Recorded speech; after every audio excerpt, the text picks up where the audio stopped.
শুভ সকাল বন্ধুরা। তো চলো আজকে বাঁধাকপি রান্না করব। আমি কি করে রান্না করি চলো দেখাই। এখানে একটা শুকনো লঙ্কা, তেজপাতা, সাদা জিরার হিং আমি কড়াই তেল দিয়ে দিয়েছি, ফোড়নে দিয়ে দিলাম।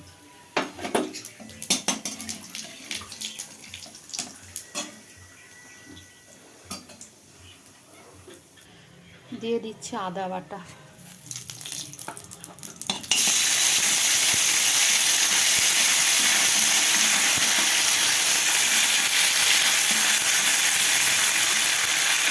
জিরে, ধনে গুঁড়ো, কাশ্মীরি লঙ্কার গুঁড়ো, ঝাল লঙ্কা গুঁড়ো, হলুদ গুঁড়ো, স্বাদ মতো নুন, দিয়ে দিচ্ছি টমেটো কুচানো, দিয়ে দিচ্ছি অল্প জল।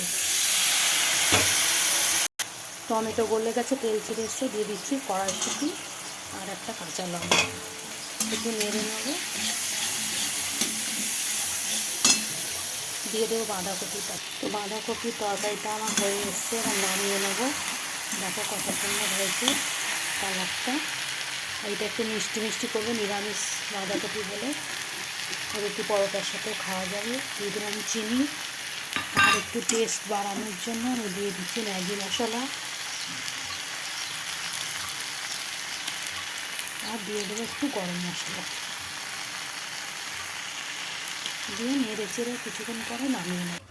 তো বাঁধাকপির তরকারিটা আমার সম্পূর্ণ রেডি। তোমরা এভাবে বানিয়ে খেয়ে দেখবে, নিরামিষ বাঁধাকপি খুব ভালো হয় ম্যাগি মশলা দিয়ে।